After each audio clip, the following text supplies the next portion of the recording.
Will Witt is a brilliant young man. It's nice to see young people involved in the conservative movement for sure. Anyway, he works for the Florida Standard, but he used to be working with PragerU, and we know all the good work that they have done. Anyway, he is a media personality, national speaker, and a short film director and cultural commentator, and he's also been the host of Will Witt Live on PragerU. Anyway, we're very fortunate to have him up here. It's great to see young people with great ideas. So, Will, if you'd come on up here, please, I'd appreciate it.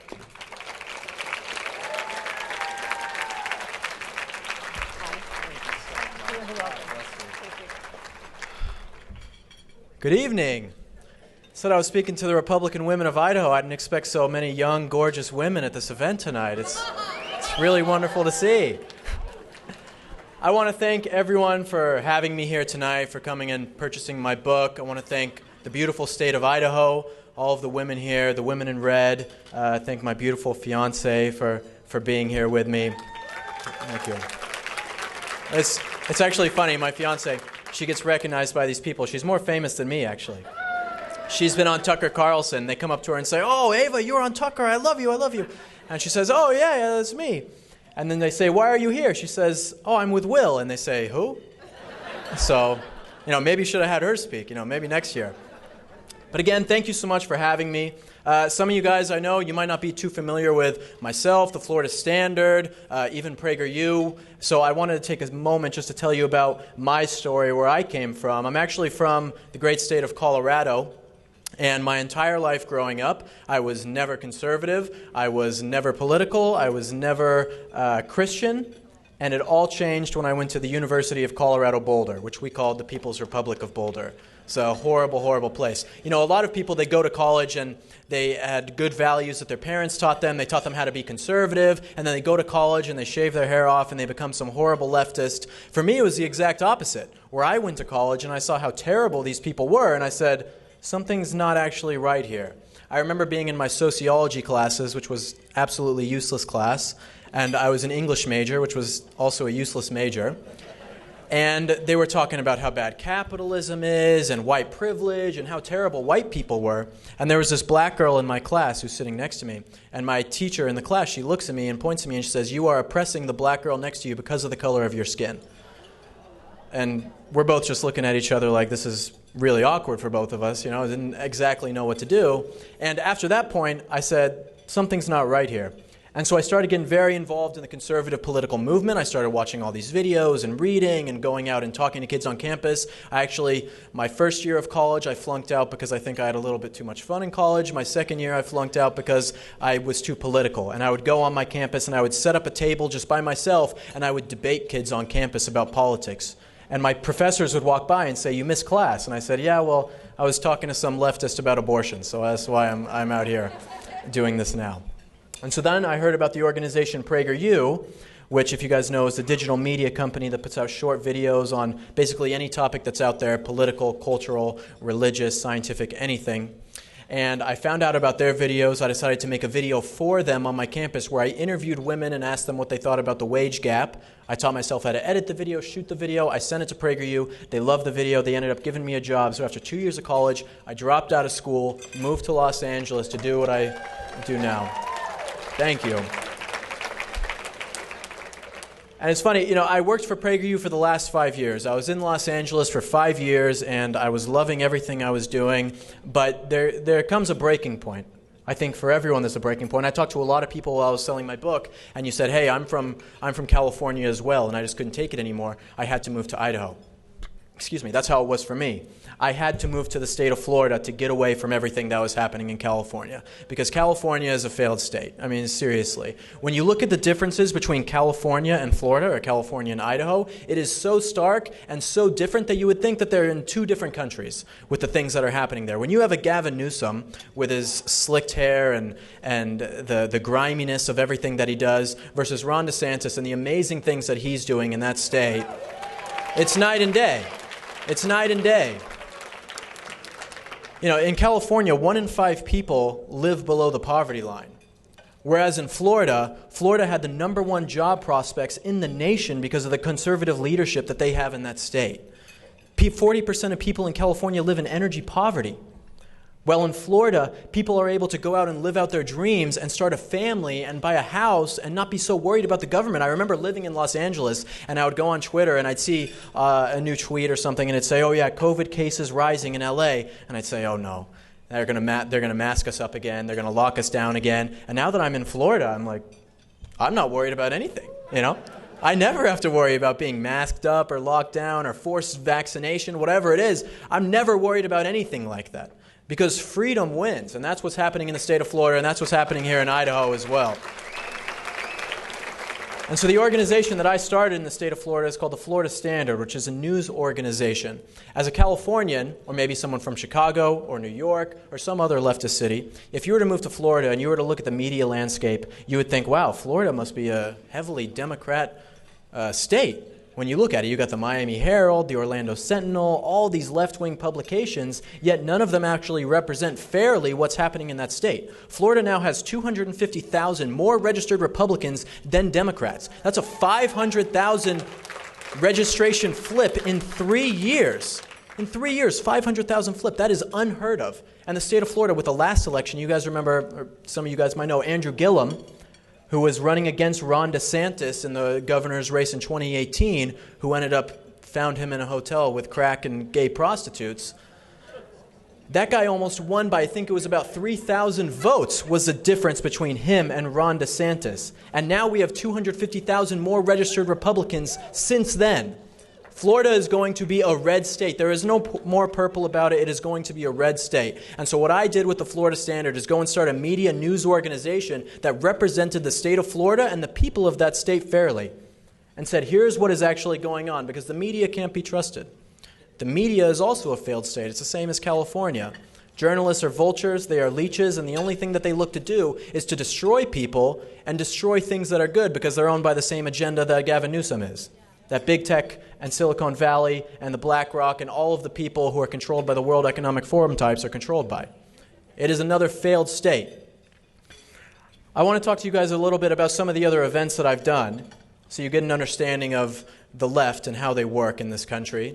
You know, I know some of you, being here in Idaho as a conservative state, I've been all over the country. I've spoken in 48 out of 50 states now. And I've had a lot of crazy events, I can tell you, especially at college campuses. Last year, for my book tour, I spoke at the University of Maryland, which is right outside of D.C.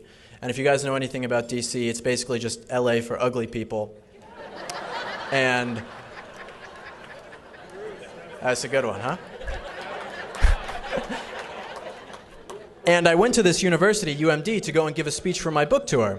And I show up, I'm going to be selling books and giving a whole presentation, and I think we sold out 300 tickets or so for this event at a college campus in the Maryland area, which is quite impressive. And yet there was about 50 or so protesters who were outside the event. They had signs that said, Will Witt is a racist and a liar, PragerU is horrible, Will Witt's horrible, all these things, you know, that you can imagine. And so I went out there to go and talk to them, and I said, listen, you know, the left has probably said some lies about me that you've heard, and I'm sure that the right might have said some lies about you. Why don't we have a conversation and actually talk about this and see if we can find some common ground?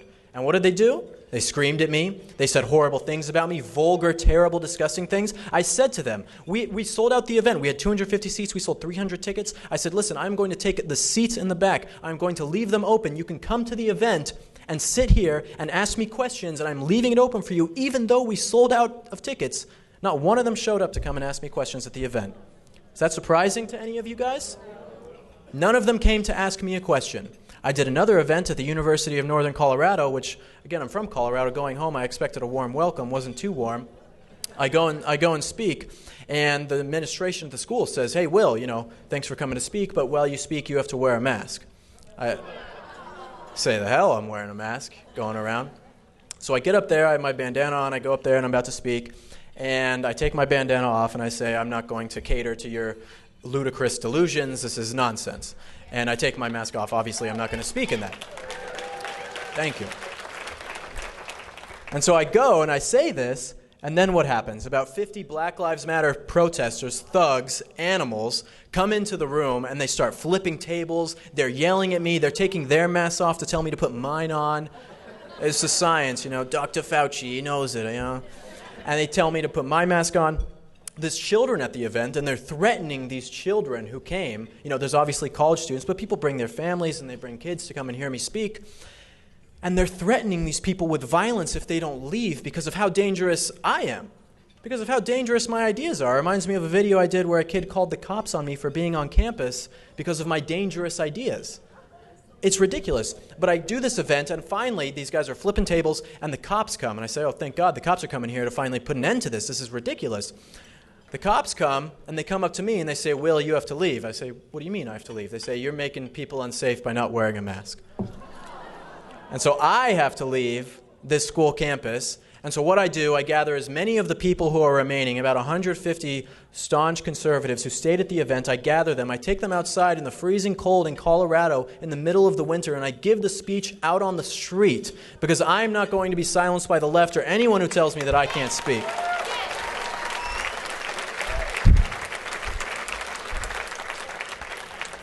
It's pretty typical when you look at these events that I just told you. I could go over so many more of these types of things that have happened to me, that have happened to people I know and worked with. It happens on a daily basis. How often do you hear about left-wing events being stopped by conservatives? Right? Can anyone even name one? I tried to I was doing it for my book. I was researching for my book, and I said, where have conservatives stopped leftist events? I couldn't find one example. It doesn't happen. It doesn't happen with conservatives stopping left-wing events. This is a left-wing problem because the left works on chaos. The left works on destroying every single thing that it touches. That is their nature. You guys ever heard the story of the frog and the scorpion? It's an old story where there's a frog and a scorpion comes up to him and it says, Frog, I need you. I need to help get across the river. Can I get on your back and take it across to the other side? And the frog says, no, why would I do that? You're going to sting me and then I'm going to die. And the frog says, well, no, or the scorpion says, no, of course I wouldn't do that. If I do that, we both drown and we both die. Frog says, okay, that's okay. I'll put you on my back and take you over. So the scorpion gets on the frog's back and they start heading across the river. And about halfway through, the scorpion takes a stinger, sticks it into the back of the frog, and the two start to drown and die. And the frog says, why? Why would you do this? And the scorpion says, I can't help it. It's in my nature. This is the nature of the left. They only know how to destroy. That is the only thing that leftism knows how to do. It doesn't know how to create anything. All it knows how to do is destroy. There are numerous examples of this taking place. Think about sports within America.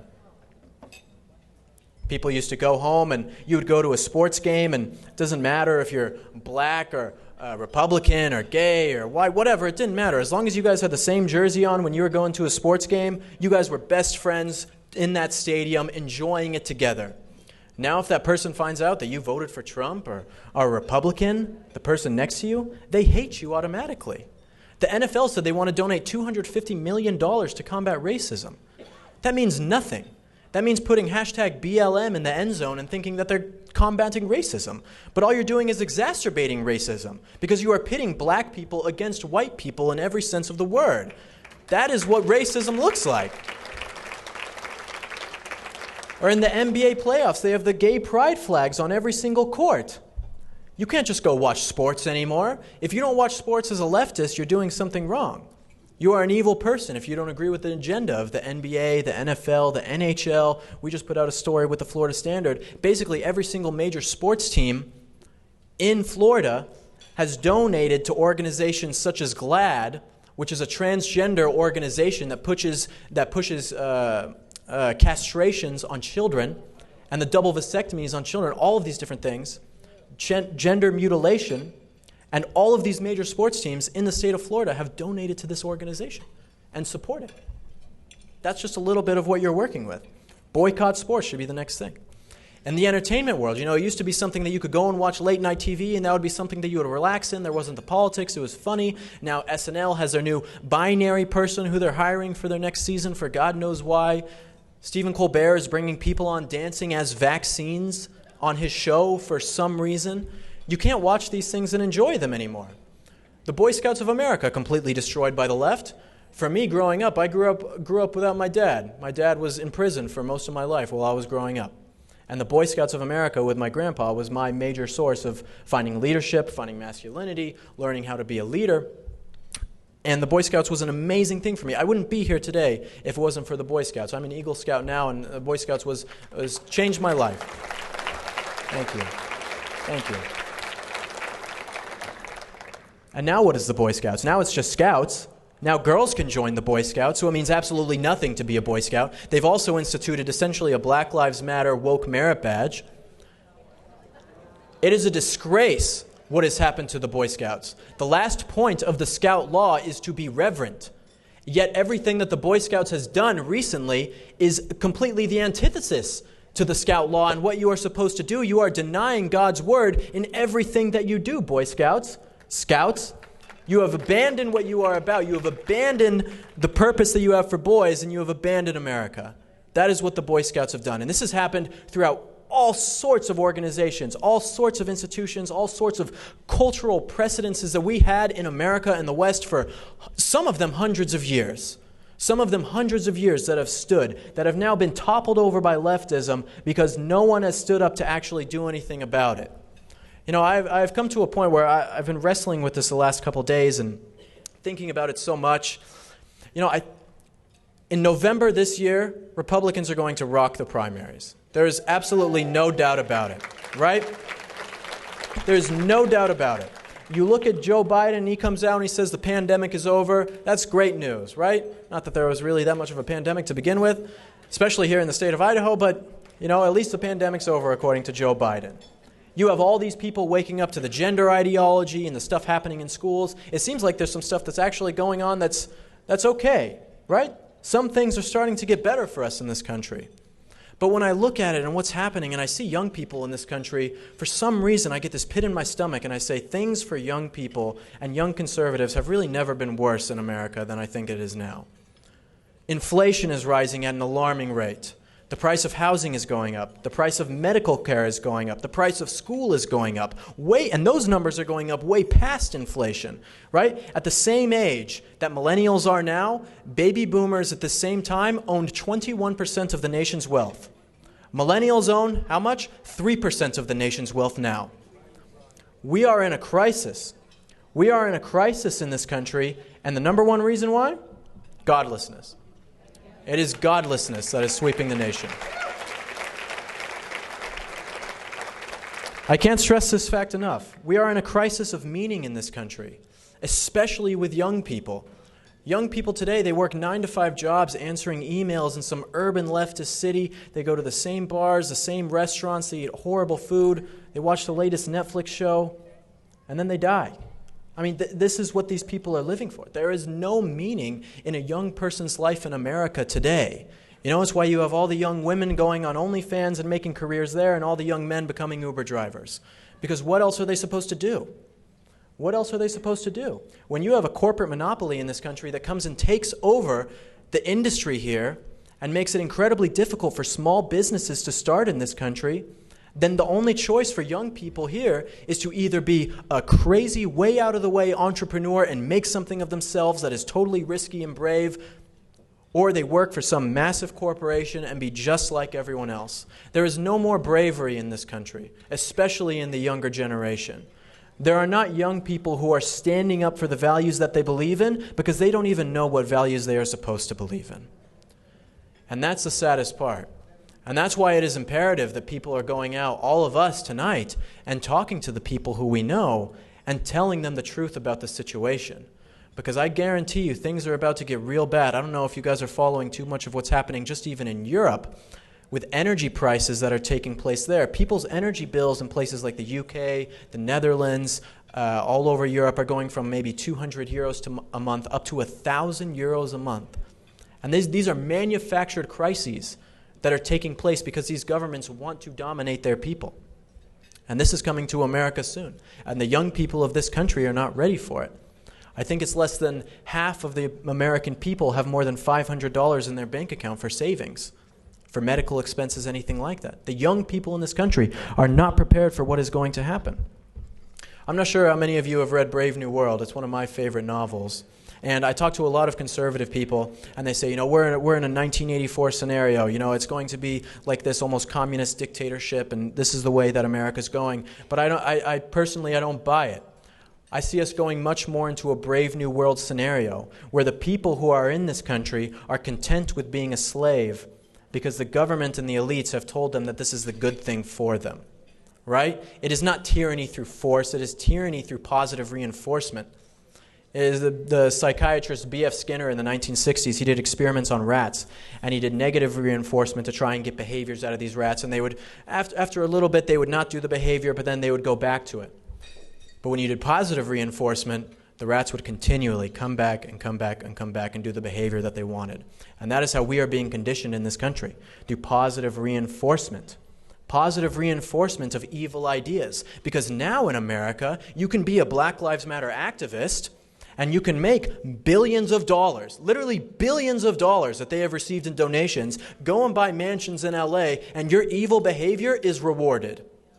Right? So if you have evil behavior being rewarded, then you are going to develop a brave new world society where things that seem comfortable and safe, that's going to be the status quo. The things that the elites want you to do, where you feel like you have a choice that you really don't, that is what these people want from you. When we look at the world that we're in and these elites who I'm referring to, it's important to know that I think that America has almost passed into some sort of an oligarchy type of state, where we no longer have the same democracy that we thought that we had, and we are now controlled by the elites and the corrupt of this country. You know, let's look at the big financial firms in Wall Street. Are people here familiar with BlackRock, the investment firm? They now have $10 trillion in assets. $10 trillion in assets. They own essentially everything. The journalists at the New York Times don't know that they're owned by BlackRock. The people at Comcast don't know that they're owned by BlackRock. The people at Disney don't know they're owned by BlackRock, but they are. And BlackRock and David Pinker and their ESG scores are controlling every single thing that they do at that company, at all of those companies. And people have no idea. BlackRock is going around the nation and they are buying up homes and they are turning them into rental properties. You want to talk about ESG? You want to talk about stopping racism in this country? Or about helping the underprivileged black man in this country? You don't help the underprivileged black man in America by going and buying up the low-cost homes and turning them into rental properties, making it so that black people and underprivileged people can never own any wealth in this country because you turned their prospective home into a rental property. And that is what they're doing all over the nation. You have Bill Gates buying up the farmland, China coming in and buying up property in America. What can an American even own these days? Seems like nothing. It seems like nothing. You know, Vox, if you guys know the media company Vox, they put out an article that said, actually, BlackRock coming and buying up all these homes, it's not that bad. Who owns Vox? BlackRock. Yeah. It's like Amazon putting out a movie like Jeff Bezos is the man. He's a great guy. That's essentially the same thing that we're working with here. It's completely a monopoly and completely a conflict of interest. Or let's look at Big Pharma. I could do a whole speech on Big Pharma and all of the evil that they have caused, especially over these last 2 years and everything that has happened, especially with these failed vaccines that have failed miserably for people all over the world. You guys know what happens if you have a vaccine injury? What happens if you take a vaccine from Big Pharma and it hurts you? So if you get an injury, who do you sue? Nobody. The federal government is responsible for paying for that. And who pays the federal government? That's your taxes.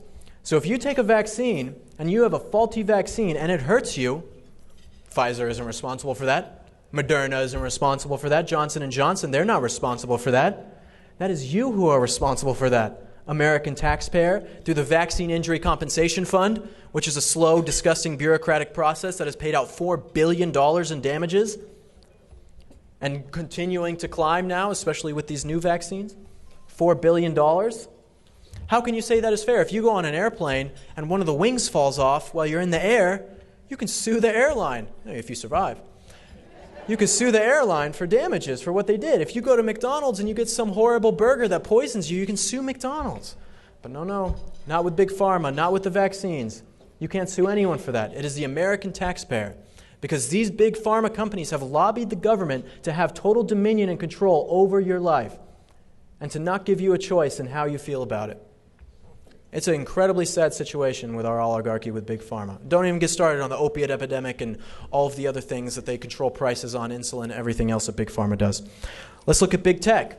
Big Tech, during the lockdown, because people were staying home, they weren't going to work, they made trillions of dollars because people were watching ads, people were seeing all of their content because they were going on social media more because people were home. Do you really think that big tech would want the pandemic to end? Would big tech want people to actually wake up to the truth of what's happening with COVID?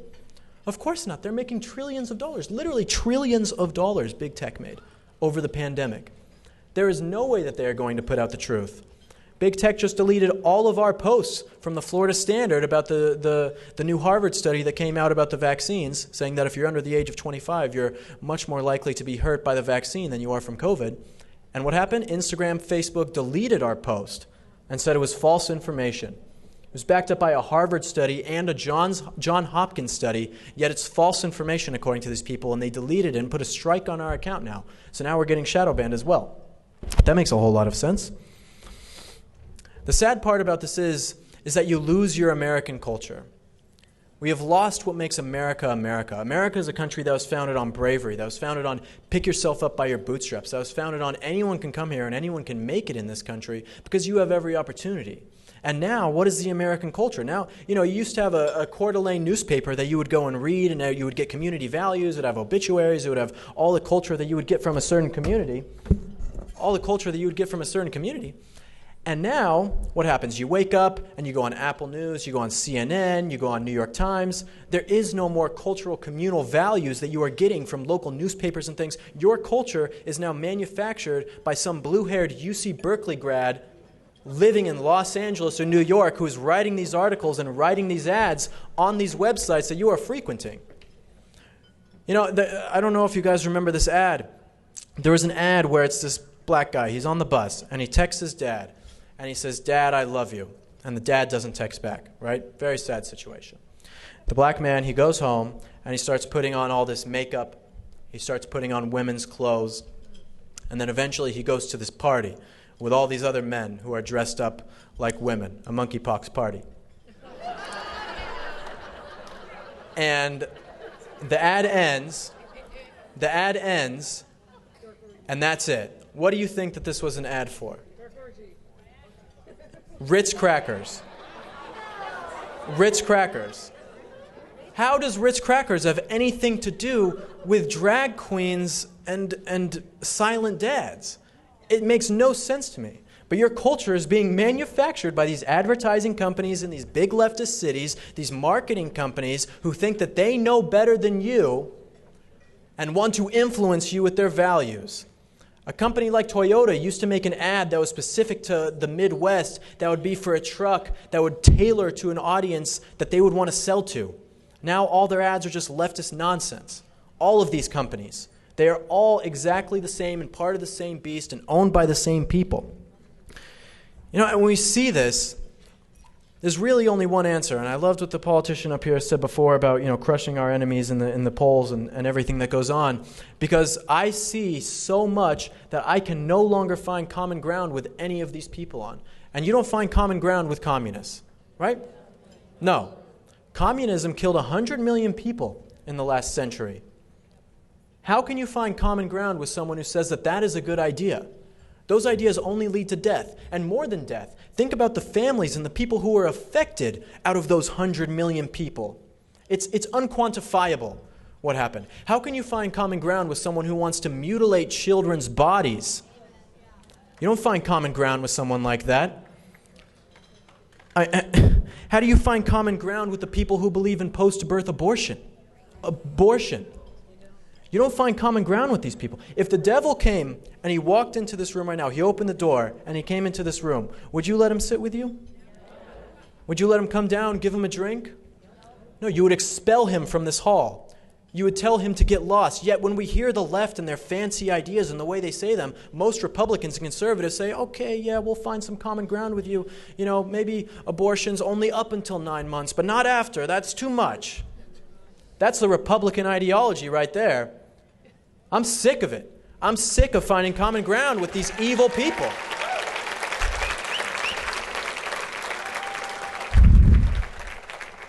There is no common ground with evil.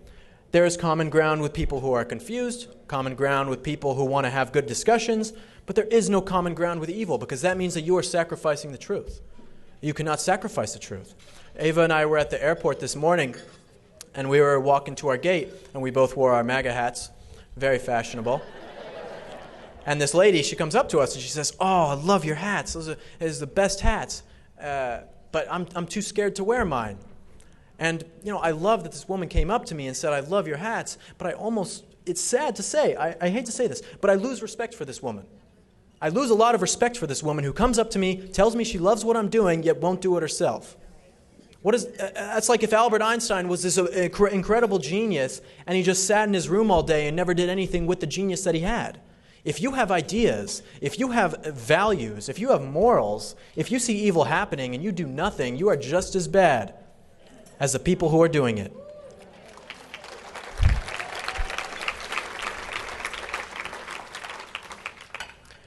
I think that there is so much more that conservatives can do. I think that conservatives can be so much stronger. And not just conservatives, but Christians as well. I talk to so many young people. I've spoken at, I don't know how many college campuses now, 100 college campuses. And I'll talk to so many young people who are Christians, and I'll be like, "Oh, are you a Christian?" And they'll say, "Yeah, I'm kind of spiritual. Yeah, I guess I believe in God. Jesus is cool. I'm Christian."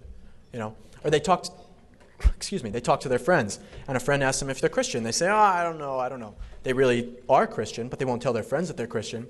You know what's happening in the rest of the world? In China, they weren't even allowed to celebrate Christmas in some areas. Chinese Christians are sent to camps where they are tortured and mutilated and potentially killed if they do not revoke their Christianity. And many of these Chinese Christians choose to die instead of revoke their Christianity, revoke their faith.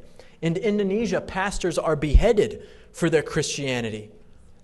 In the Middle East, Christian women have acid thrown on them, and Christian churches and businesses are burned to the ground. How can you be a Christian here in this country and see what is happening around and not stand up for your values? I've talked to so many people who say, "Yeah, the vaccines, my business, they wanted me to take the vaccine, or otherwise I was going to lose my job, so I quit." And it's like, would you be willing to do the same thing for Jesus? Would you quit your job if they said that you couldn't celebrate Christ? If you couldn't worship the way that you would? I don't know how many Christians in America would. And I think that goes back to my very first point in this speech, that we are in a crisis of meaning in this country, a crisis of values. Because if Americans won't come together, if Christians won't come together and agree on that and say, "Yes, I would quit my job for that. I would abandon everything for the values that I hold, for the truth that I know to be true from God," then we really are a lost country.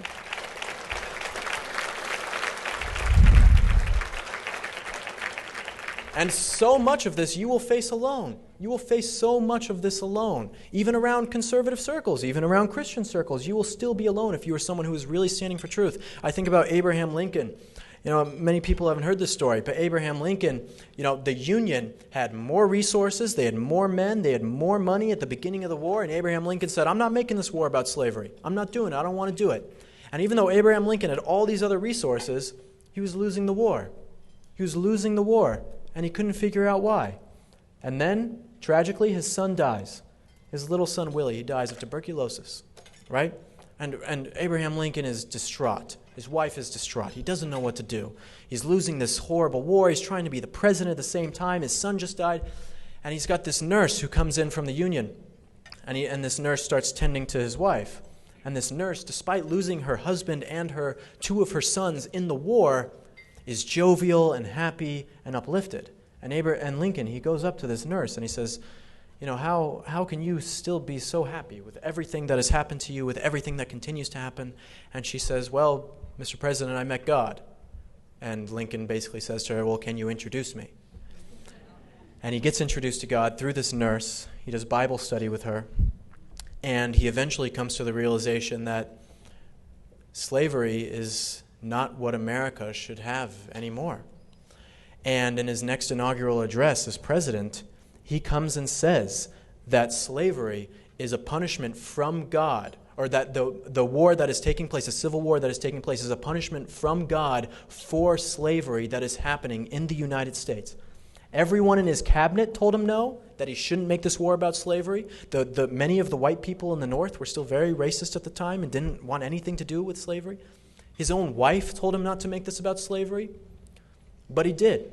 And he made a covenant with God at the same time that a Union soldier found the map, the battle plans of Robert E. Lee in a decisive battle on the ground by some miracle. It's hard to know what really happened, but I can tell you that Abraham Lincoln did the right thing in this country, and he stood alone for Christ, for Jesus, and he's an American hero. And many of us...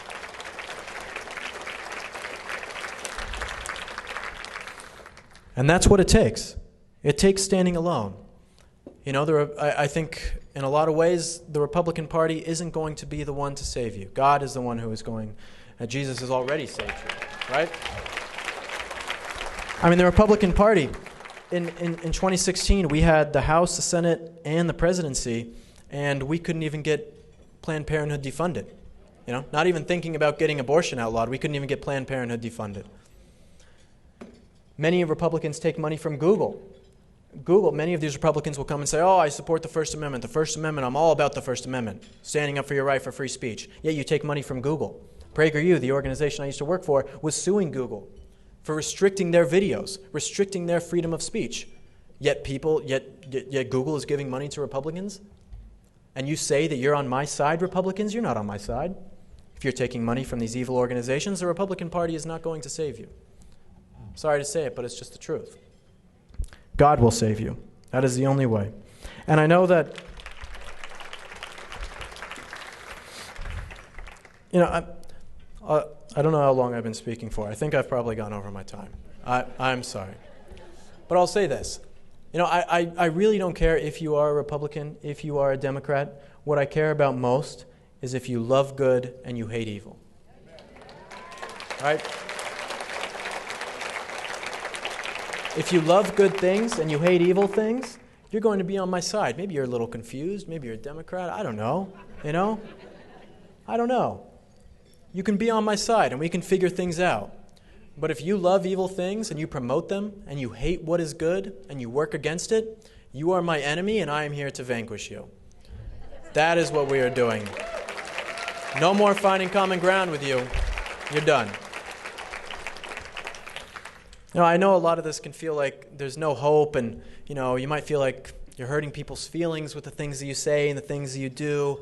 I know it's really hard, and I know that, you know, it's very easy to call out the left's hypocrisy and all these things they're doing, but really the left doesn't care about hypocrisy. It's all about power. You know, there used to be that old conservative talking point where it was like, I remember a lot of people were saying it, maybe back in 2017, 2018, they would use it as a means to like stump the left, and they would say, well, actually, Obama deported more illegal immigrants than Trump, you know? And it's like, based Obama, that's awesome. Thanks, Obama, for deporting all these illegal immigrants. Why couldn't Trump do that, right? And they try and use it as a means to point out the hypocrisy of the left, but that's not a good argument for conservatism. Trump should have deported more illegal immigrants, in my opinion, right? I think that the next conservative president that we have, whether it's Trump, DeSantis, who knows, should be deporting a lot more illegal immigrants. Making the argument to make Obama look bad that he deported more illegal immigrants than Trump doesn't make conservatives look good. It actually makes us look worse. It makes us look weak, right? You can't call out the left on their hypocrisy because they don't care about hypocrisy. They only care about power. And so it feels like right now there's not a lot of hope. There's not a lot of things that are going on that we can really look forward to, but I promise you there is. I promise you there is so much to be thankful for and so much to look forward to. And even when it feels like there is no hope, there's a reason to fight because it's for the truth. You know, I think back to the men in Normandy back in the 1940s when they were launching on D-Day. And these young men who are, you know, 18 to 21 years old, younger than me. And they're in these little boats, these metal boats, and they're going to these shores of this country they've never been before to go and fight the Germans. And the doors open on these boats, and they're greeted by German machine guns. A guy whose best friend is right next to him immediately gets shot in the head, killed, hundreds of people dead. These young men, these young American fighters are peeing their pants as they're getting off these boats to go and fight the Germans on D-Day. Do you think that these young men had much hope? No, I don't think they did.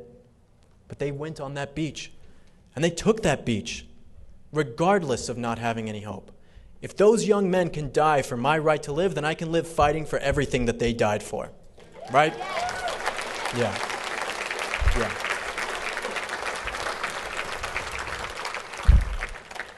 So I'll end it with this, and I hope that you all believe me, that we are in a civil war of ideas in this country.